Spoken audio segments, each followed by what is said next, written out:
Hi everyone, so today I'm going to be doing a video explaining the processes of painting a picture. So this is by no means the only way to do it, but it's what I've taught myself to do and which I find the easiest and most effective way personally to end up with something that I'm happy with. So it's going to be a video explaining step by step how I get from one stage to the next.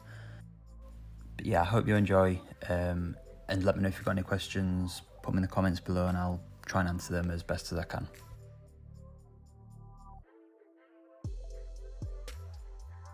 So when it comes to choosing a photo to paint, there's several things you need to think about, but the most important, I would say, is the copyright issue.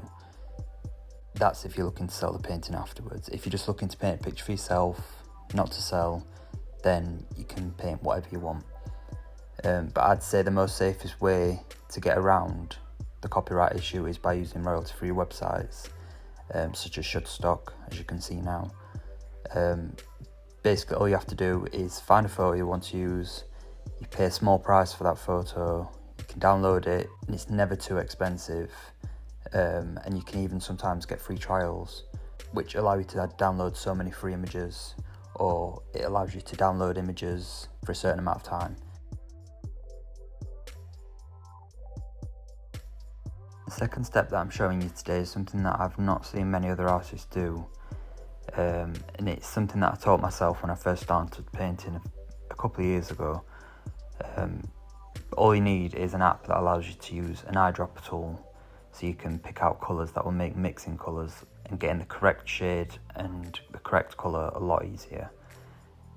So in this clip that you can see, I'm downloading an app which I use on my MacBook, and it's basically an app-friendly version of Microsoft Paint. It's not the best, I'm sure there's better out there, but it's free and it's worked for me for a couple of years. So as well, if anybody's got any better recommendations for this sort of software, then please comment below.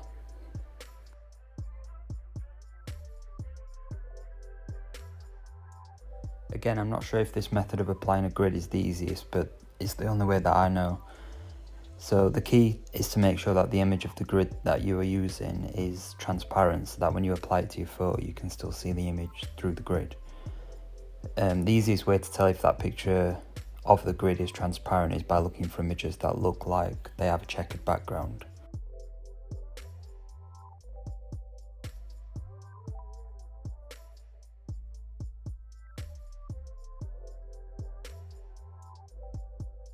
Simply just copy the grid and then paste it over the photo within the software that I mentioned in the previous step. The main thing is just to make sure that the grid stays square so that each tile stays accurate when applying the drawing to your canvas or whatever surface that you're using to paint on. And just as a quick demonstration, I'm going to show you how to use the grid system, show you how it works and how it allows you to accurately copy an image and get everything in the right place. Using a pencil and a ruler, mark out a grid on your canvas and start using each square in reference to your photograph and begin sketching out what's within each square.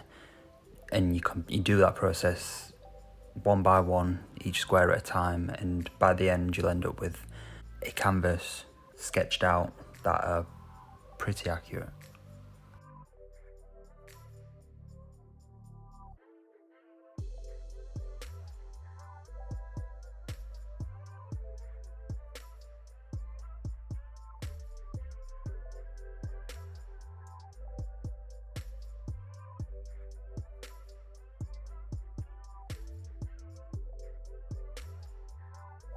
So once your sketch is complete, carefully erase the grid without erasing the sketch that you have just drawn, and then you are ready for the blocking step.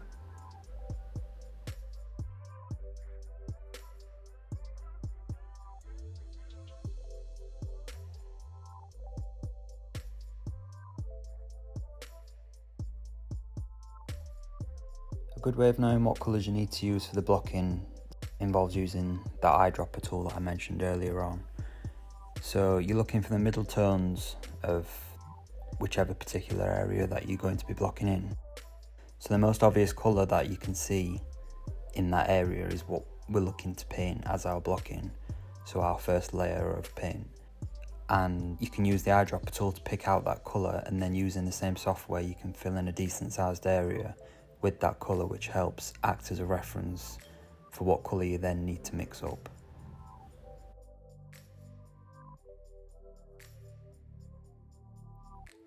Then apply your colours where they belong and allow it to dry.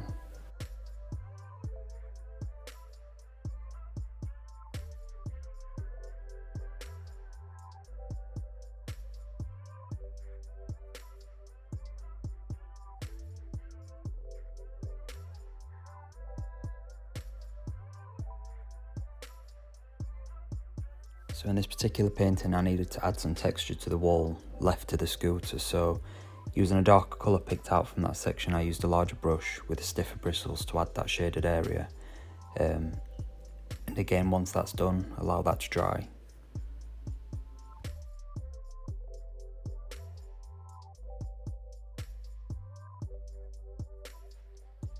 Next we need to add the lighter stones to the wall to give that 3D appearance, and again I picked the lighter colours from that same area using the eyedrop tool, and then used a smaller brush to add each individual pebble.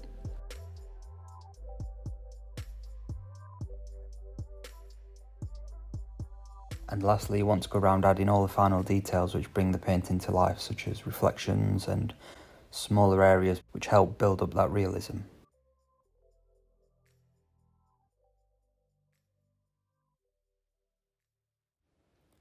And this was the final product. So if you've made it to the end of the video, thank you for watching. I'm going to try and do more videos to try and put out more content more frequently, so maybe like once a week. So please subscribe if you're interested in seeing more, and thank you if you've made it this far. Bye bye.